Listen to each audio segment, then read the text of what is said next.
So Royal Enfield just came out with probably the coolest thing they have in a while, the Bear 650. It's coming up fast lane.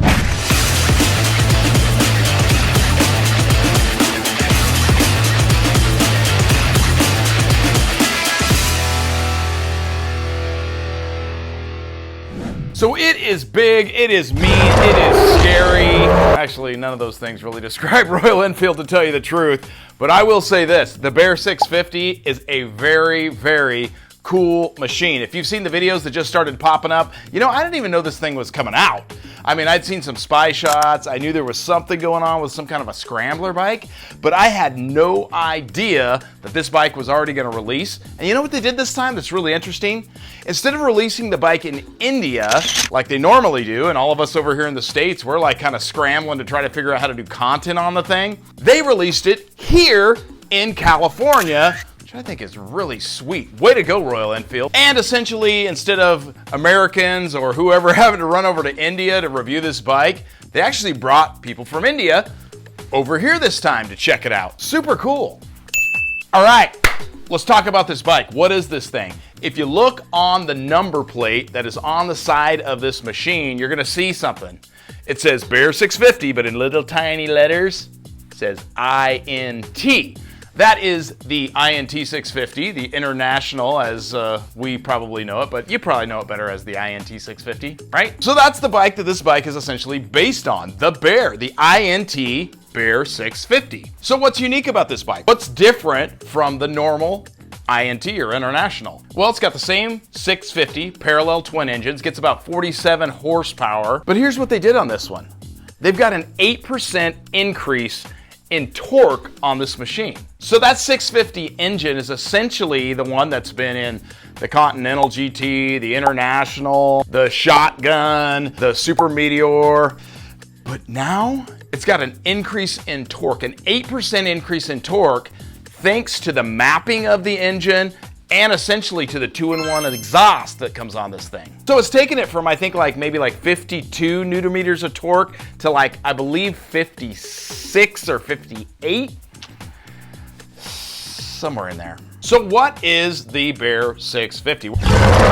Where'd they get this name? I mean, Royal Enfield comes up with all kinds of crazy names for these bikes. I think they're pretty cool, actually. Essentially, I guess, you know, I had to do a little history searching on this thing, but I guess this bike is named after a race that happened back in the 1960s, and there was this kid named Fast Eddie, and he basically won this race that was out in Big Bear, California, and he did it at 16 years old on a Royal Enfield. So let's start with what is new and different with this bike. There's a lot of differences from the regular INT. We can basically start with the wheels. You know, the regular INT gets an 18 up front and an 18 in the rear, although they're different widths, you know. But this one gets a 19 up front with an 18 in the rear, which is way more suited for off-road style riding. Obviously, it's coming with spoked rims, okay? There's no alloys here. And you know, honestly, that's pretty much what we get on off-road bikes, is we're getting spokes. It does come with tubed tires, so far Royal Enfield hasn't said anything about a tubeless option, but I wouldn't be surprised.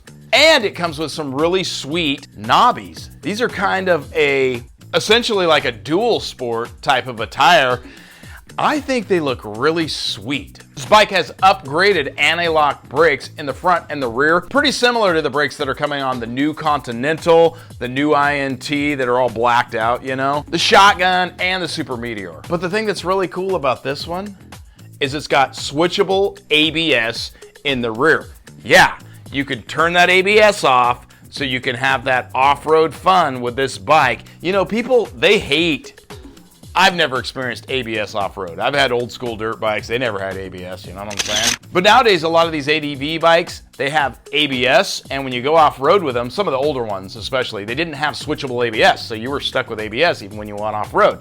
Now in the last couple of years, that's changed a lot. Essentially, Royal Enfield was smart enough to be like, hey, let's put switchable ABS on this thing so people can have some fun off-road with it. It's got Showa suspension in the front and the rear. Now in the front, we've got the upside down suspension that's not dissimilar to the Shotgun 650. And that suspension, I'm gonna tell you right now, I think this new one on the Bear has a little more travel. but that suspension on the shotgun is absolutely phenomenal. In the rear, we've got Showa, just regular old shocks. They are not the gas shocks like you get on the old INT, but they are definitely longer, and I forgot to look up the specs on that, but this is a taller bike without a doubt. Frame is pretty much the same as the INT, except, well, for one thing, they have a really cool color on one of them. They have reinforced the neck on the front of the frame. So they're thinking you're gonna wanna take this thing off-road, and they are definitely making it so it's built to take the abuses of an off-road bike. And speaking of off-road, the pegs on this bike, all right, they've moved them forward a little bit, and they've made it so you can take the rubber off the pegs and just go down to the bare metal, so you get a lot more grip when you wanna go off-road with this bike. Genius. And with those pegs moved forward a little bit, you're getting a much better rider triangle, especially for off-road. So when you want to stand up, you're going to be able to put your knees into the side of that tank, stand up, and do your off-road riding the way you want to. It's also got a higher and a wider motocross style bar.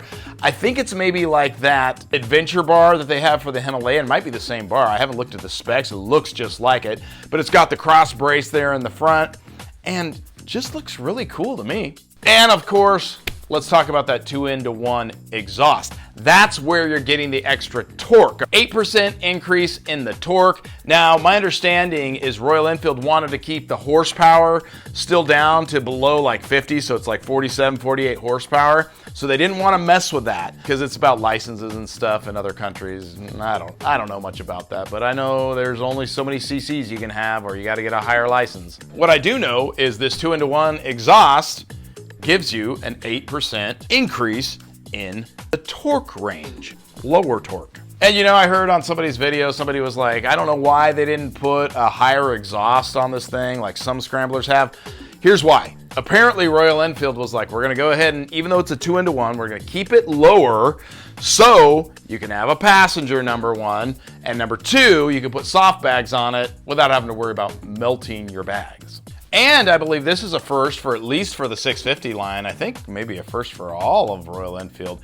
It is full LED lighting, front to back. Everything on this bike is LED, which I think is freaking sweet. All right, before I go any further, I need to ask you to do something for me. If you like this kind of content, would you like the button right there? Would you give it a big thumbs up, hit the notification bell, and comment below. I'd love to hear your thoughts on the new Bear 650. So let's talk about the colors and the different, they're not really models, they're just colors, but the different colorways of this bike. Starting with the Boardwalk white here with the blue seat, the Petrol green, which is kind of a dark green with an orangish red, looks like, and a blacked out seat. The Wild Honey, which is yellow, blue, and white with a blue seat. Very retro, kind of Yamaha looking back in the day. My personal favorite, the Golden Shadow. I love that with the gold forks.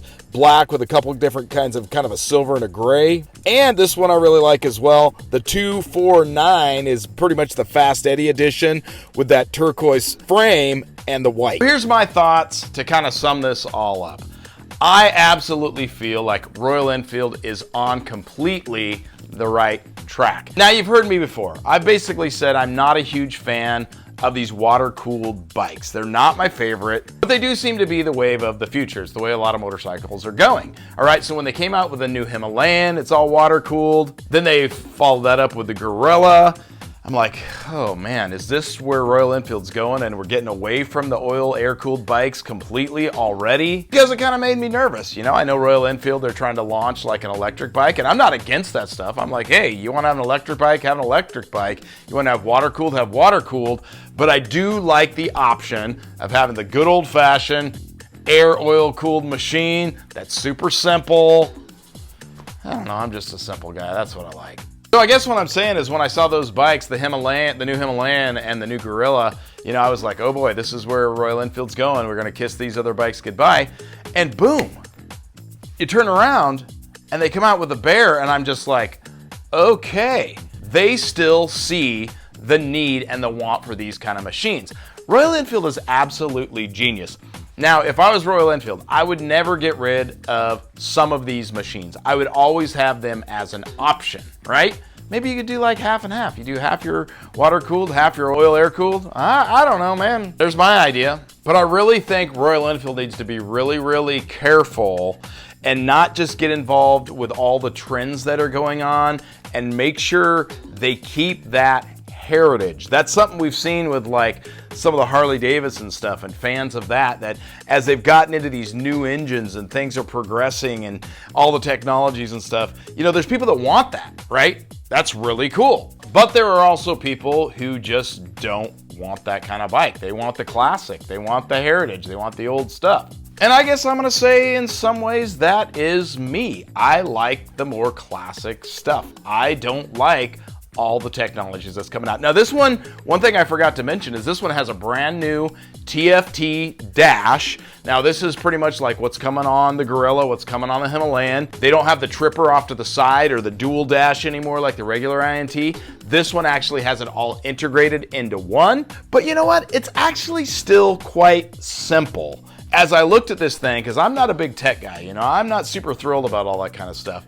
I do like to use my phone for maps and that sort of a thing. So as I was looking at this dash, I was like, okay, this actually works for me. It's not overly techy, and honestly, I think it looks good, and I think it fits the bike. It doesn't distract you in some way. It doesn't take away from the looks of the bike. The way they integrated it looks really good, so bravo, Royal Enfield. One other thing that I heard people talking about was they're like, we don't have the pricing of these machines yet, and I don't know how I found this little piece, but somehow I got onto this Royal Enfield site, and I've got the prices, and let's look at them right here. All right, so we are starting off with that Boardwalk white one, and that's coming in at about $68.49 US. We're moving on from there to the petrol green. That's kind of the metallic green, coming in at $69.99. Then we're moving over to the Wild Honey. That one is also coming in at $69.99.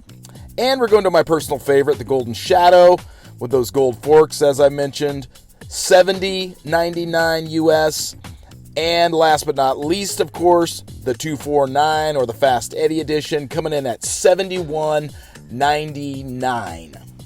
Essentially, this bike's coming in pretty much near where like the shotgun's sitting. So, you know, I think it's a sweet deal for a bike. That's one thing Royal Enfield absolutely has going for it, man. They are absolutely killing it on making these bikes affordable. I will say this, when I was looking for a second bike from the Indian, I was definitely thinking about the Ducati Scrambler. That bike is like $12,000, $13,000, dude. You can get a Royal Enfield for like $8 grand. I'll see you next time. It's Fastlane.